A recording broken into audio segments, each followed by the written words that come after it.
There is a moment in every INFJ's life when they finally understand that their overthinking never came from weakness. It came from childhood survival. Long before they had words for it, they were already analyzing tone, studying silence, decoding tension in the room, trying to predict the emotional weather just to stay safe. What the world now sees as deep thinking once began as a shield, built quietly in a home where they never knew which version of someone they would get. The INFJ didn't grow their mind, it expanded out of necessity. Every detail mattered. Every shift in someone's mood felt like a warning. Every unspoken sentence carried more truth than the ones said aloud. So they learned to anticipate, interpret, over-prepare because not doing so felt dangerous. But adulthood exposes the cost of that old armor. What once protected them now exhausts them. Their mind runs simulations instead of letting them rest. They analyze people who don't deserve that depth. They replay conversations long after they're over. And without realizing it, they still live as if every moment depends on their emotional accuracy. If you've ever wondered why your mind never stops, this video will show you the pattern behind it and why it's not your fault. Before we go deeper, drop "ready" in the comments if you want to understand where this overthinking truly began. And if you're new here, subscribe so you don't miss the moment your clarity finally arrives. They grew up monitoring emotional tension to stay safe, so their mind never learned to rest. An INFJ child learns early that silence is not empty, it is information. They sit in a room and feel the emotional temperature shift before anything happens, noticing the tightening in someone's voice, the change in footsteps, the subtle sigh that warns them a storm is forming. What should have been a childhood of freedom becomes a constant scanning of emotional landscapes, as if their safety depends on predicting the next move. And in many cases, it does. They become experts at reading tension the way other children read storybooks, absorbing every signal, every micro-expression, every ripple in the atmosphere. Their nervous system adapts by staying alert, always anticipating, always interpreting, always translating the emotions around them to avoid being blindsided. This is where overthinking begins, not as a flaw, but as survival logic. Growing up in environments where emotions were unpredictable teaches the INFJ that the world must be watched carefully. Their mind becomes a radar that never switches off, scanning for conflict, disappointment, or danger long before it arrives. Even in adulthood, when the threat no longer exists, the system keeps running. Their brain continues rehearsing conversations before they happen, replaying moments after they end, and searching for hidden meanings in every interaction. It's not anxiety by choice. It's a reflex shaped by years of having to predict emotional weather just to stay emotionally safe. Their mind learned to stay vigilant because rest was a luxury they could never fully trust. This creates a psychological pattern that follows them into relationships, friendships, workplaces, and everywhere. They overanalyze tone, hesitate before speaking, question whether their presence is welcome, and replay the smallest moments to make sure they didn't miss something important. The world sees a calm, wise, intuitive person. But inside, the INFJ is constantly decoding emotional puzzles, not because they want to, but because they were trained by life to never be caught off guard. Their depth, their insight, their intuitive precision, these are the strengths born from childhood hypervigilance. Yet the cost is that their mind doesn't know how to stand down, and so, even when life becomes stable, their thoughts keep running, the emotional radar keeps scanning. Rest feels unfamiliar. Silence feels suspicious. Stillness feels unsafe. Healing for the INFJ is not about thinking less. It's about teaching their nervous system that they're no longer in danger, that they don't need to read every room to survive, that they can finally breathe. They became hyper-aware of others' moods because inconsistency felt dangerous. For the INFJ child, the emotional climate of the household was never just background noise, it was a warning system. One wrong tone, one unexpected shift in someone's expression, one moment of silence that lasted a little too long could change the entire atmosphere. They learned early that people were not always predictable, and inconsistency often meant something was about to break. So they trained themselves to pay attention, not out of curiosity, but out of self-protection. They monitored every mood the way a sailor studies incoming waves, knowing that calm water can turn violent without warning. This constant assessment of emotional danger becomes the foundation of their hyper-awareness.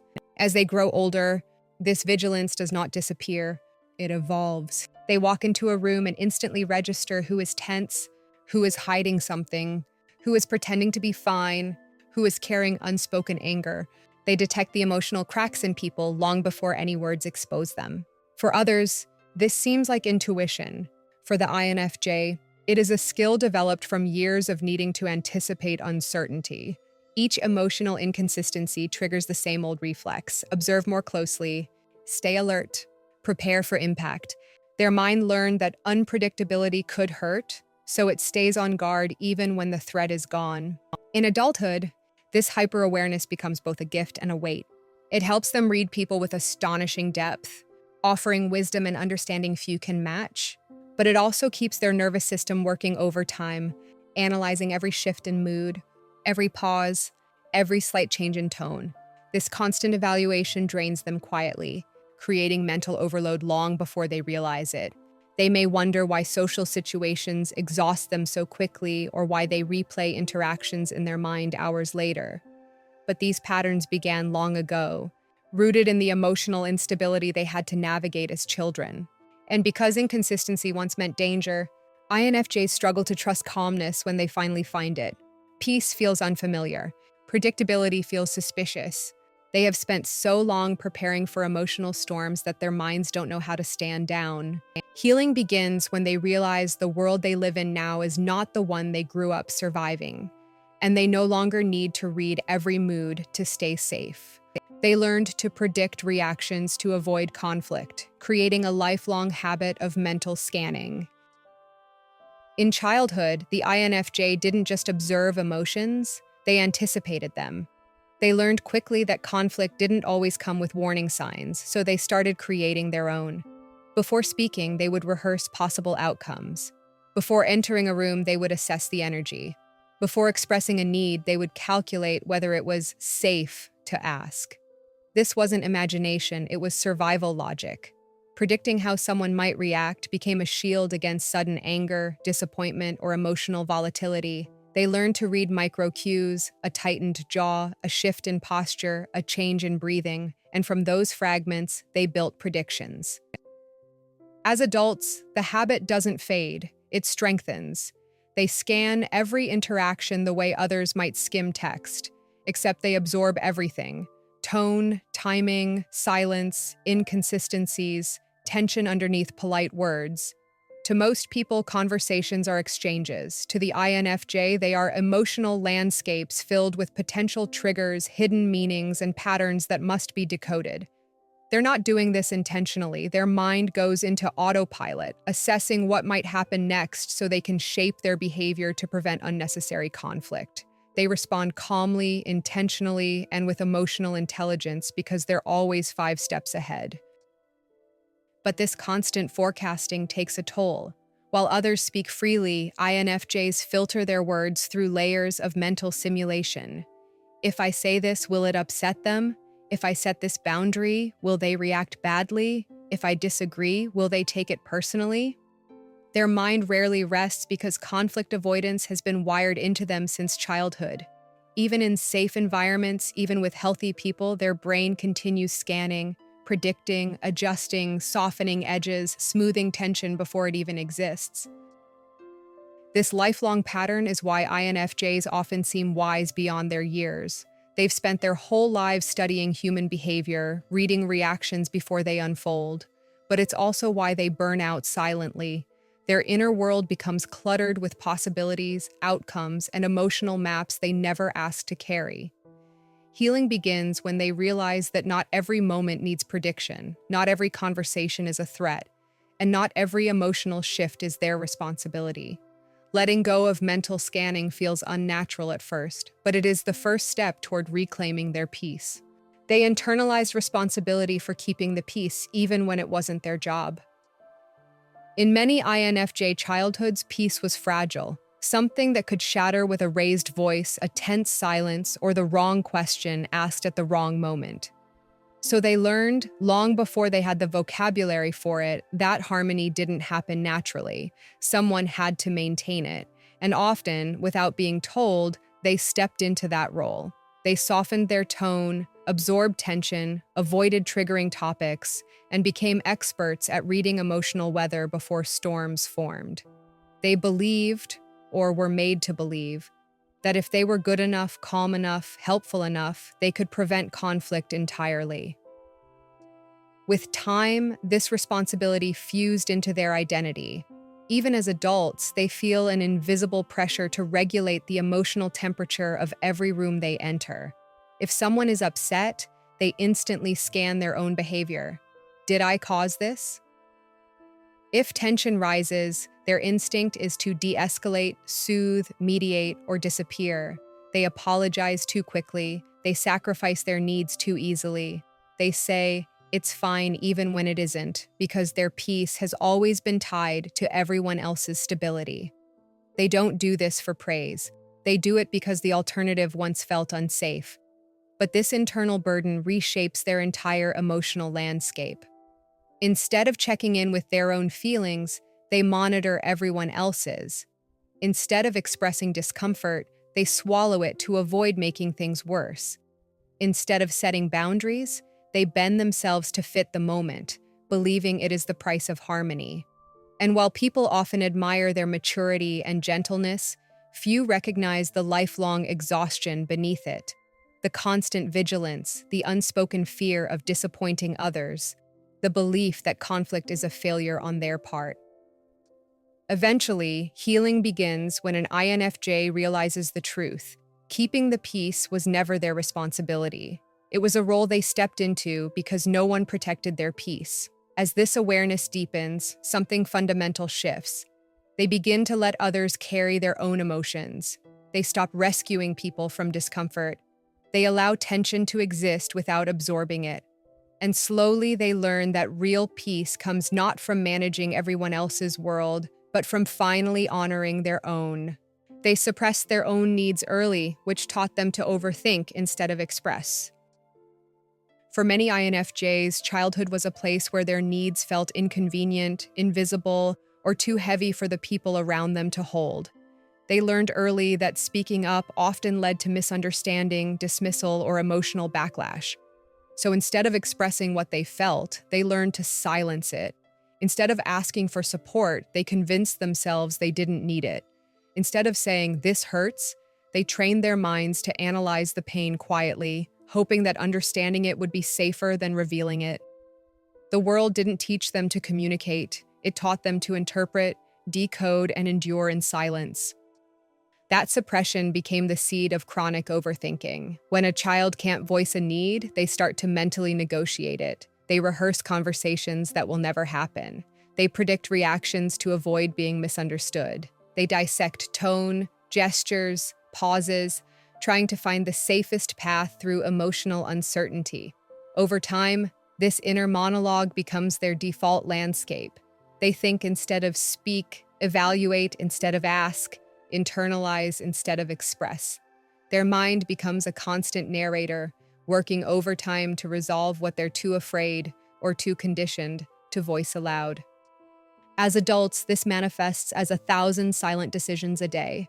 They hesitate before sharing feelings, wondering if it will burden someone. They replay interactions hours later, searching for mistakes. They bottle up discomfort until it spirals into mental noise. Overthinking becomes their armor, but also their prison, protecting them from conflict, yet preventing them from being fully seen. They appear calm on the outside, but inside, their thoughts move like a storm searching for an outlet that never comes. The turning point arrives when they realize expression is not danger, it is liberation. Healing teaches them that their needs are not too much, their emotions are not a threat, and their voice is not a burden. As they practice speaking small truths, "I need rest," "That hurt," "I disagree," "I matter too," the mental storms begin to quiet. And slowly, they discover that the world does not collapse when they express themselves. In fact, their authenticity becomes the bridge to the connections they always longed for but never felt allowed to claim. They developed perfectionism as protection, believing mistakes would trigger chaos. For many INFJs, perfectionism didn't begin as ambition, it began as survival. In childhood, mistakes often felt dangerous, not because they were inherently catastrophic, but because the reactions around them were unpredictable. A forgotten chore, a wrong tone, a small slip in judgment could shift the entire emotional climate of the room. They learned quickly that the safest way to avoid conflict, disappointment, or emotional volatility was to eliminate error altogether. If they could control their behavior perfectly, maybe they could control the environment too. This created a mindset where every action had weight. They became hyper-aware of how their choices influenced others. A simple decision felt like a strategic calculation. A minor misstep felt like a potential crisis. Their young nervous system absorbed the message. If I get everything right, maybe everything will stay calm. And so perfectionism became their shield, a way to manage chaos by outthinking it, outplanning it, and staying one step ahead of anything that could go wrong. As adults, this manifests not as healthy excellence, but as relentless pressure. They triple-check messages to avoid misinterpretation. They hesitate before starting new projects because they fear imperfect beginnings. They over-prepare, overanalyze, and overwork, not out of pride, but out of old emotional conditioning. Even small mistakes trigger disproportionate shame, not because the error matters, but because the body remembers what mistakes once meant: instability, conflict, or emotional backlash. Perfectionism becomes a quiet prison. It steals spontaneity, burdens decision-making, and turns self-worth into a performance metric. And INFJs rarely realize how deeply it's rooted in childhood until something forces them to confront it. Burnout, emotional exhaustion, or the realization that they're living more carefully than freely. Healing begins when they understand that mistakes are not danger signals. They are not emotional landmines. They are simply human moments that carry lessons, not threats. When they start giving themselves permission to be imperfect, life softens. The world becomes less reactive, less punishing, less loaded with meaning. And slowly, perfectionism stops being armor and becomes unnecessary weight they can finally set down, allowing authenticity, creativity, and peace to take its place. They tied their self-worth to being emotionally accurate, fueling constant self-analysis. From a young age, INFJs learned that their value came from reading the emotional room correctly. If they sensed tension early, they could prevent conflict. If they understood someone's mood before it was expressed, they could adjust their behavior to avoid disappointment. Their emotional accuracy became a kind of currency, the way they earned safety, approval, and peace. And because this skill worked so well, they kept sharpening it, unaware of how heavy the responsibility would later become. In adulthood, this turns into a psychological reflex they can't turn off. Every interaction becomes a puzzle. Every conversation becomes an analysis. Every silence becomes a test. They scan for tone shifts, micro-expressions, emotional drops, subtle contradictions, anything that might reveal what someone really feels. And if they miss something or misread something, even slightly, they feel it as a failure of the self, not a simple human mistake. Their identity becomes intertwined with their accuracy. Their inner voice whispers, "If I don't read this right, I'm not enough." This internal pressure builds quietly. After social interactions, they replay everything. Did I say the wrong thing? Was that smile forced? Did their tone change because of me? Did I miss a signal? They rarely assume someone else's mood is unrelated to them. Instead, they take responsibility for emotions that were never theirs to carry. It's a lifetime habit of hyper-awareness that eventually becomes exhausting, like holding emotional antennas up at all times. And the tragedy is this: the more they analyze, the less they trust their own intuition. What began as a gift becomes a loop, a cycle of second-guessing, replaying, correcting, explaining, and self-monitoring. Their mind becomes a constant interpreter, never a participant. Peace becomes something they give to others but rarely allow themselves to feel. Healing begins the moment they separate their identity from their emotional accuracy. When they realize that reading people is a talent, not a duty. when they understand that someone else's mood is not a report card on their worth, when they learn to let interactions be imperfect, unpredicted, unfiltered. Only then does the overthinking ease, the self-analysis softens, and their intuition, once burdened, returns as the quiet, steady guide it was meant to be. In the end, the INFJ mind was never meant to live in constant vigilance. It was meant to feel, to perceive, to guide, not to carry the emotional history of every room they've ever walked into. If any part of this felt uncomfortably accurate, it's because you've lived more with your intuition than most people live with their entire identity. But here's the question only you can answer.